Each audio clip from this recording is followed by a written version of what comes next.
Hey everybody, wanted to show you a little project I'm working on here this morning and a vehicle that I've got. I was at Pick and Pull yesterday with a buddy looking for a smog pump for his full-size Bronco, and on the way out of the yard there noticed this Ford Ranger.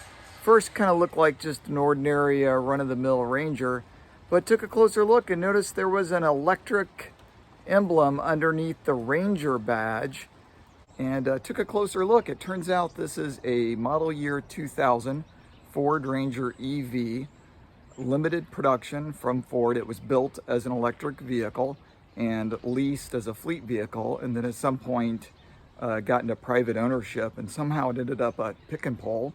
So I made a deal with the manager, bought it yesterday and towed it home on a tow dolly. And I've been taking a look at it here this morning, trying to figure out the state of the batteries, the charge circuitry, and all the electrical business with it. It does have a standard automotive 12-volt battery for accessories and for some monitoring and such. But what we discovered yesterday at Pick and Pull was that a previous owner had replaced the original Ford onboard charger with an Elcon PF5000 charger. And as a result, there's a lot of wiring changes that you can see here. There are 4 relays and a module, a solid state module called an AVC2, made by EV Power, that is used to interface with the now standard J1772 charge connector. So this is a standard connector you'll find on Nissan Leafs and Chevy Volts and vehicles like that. So the previous owner removed the original Ford connector that was here and replaced it with the J1772, presumably to have a better interoperability. So I spent the better part of this morning going through all of the wiring and the relays that were added, and I was able to make a diagram to figure out how all these relays are interfaced and what some of them do. So in light of not having a J1772 power station, I have jumpered the relays that I need to jumper to get the battery pack into charge mode. And I've got the batteries charging right now, and the charger's indicating the batteries are below 80%. Now, prior to doing this, I did open up the high voltage distribution box. This powers all the high voltage devices in the front of the vehicle, including the air conditioner compressor and the power steering pump and the electric cabin heater.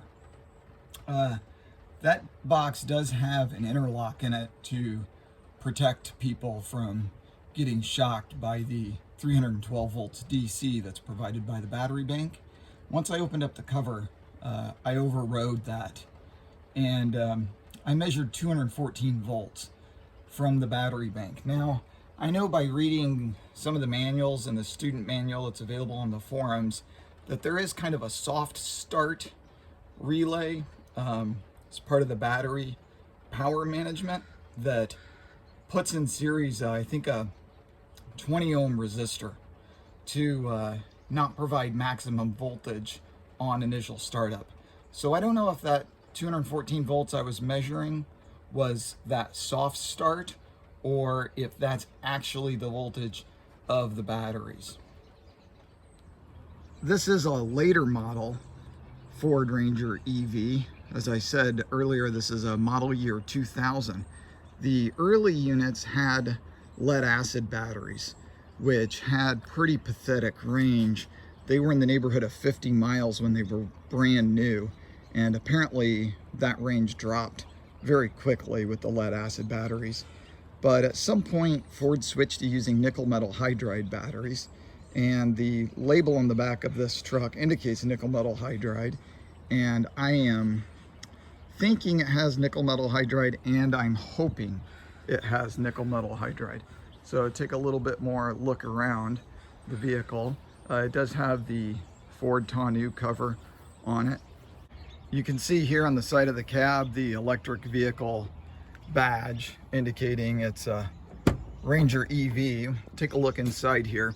Inside of the truck's in surprisingly good shape for a 20-year-old vehicle. The previous owner did put seat covers on it, so I haven't taken those off to see what shape they're in.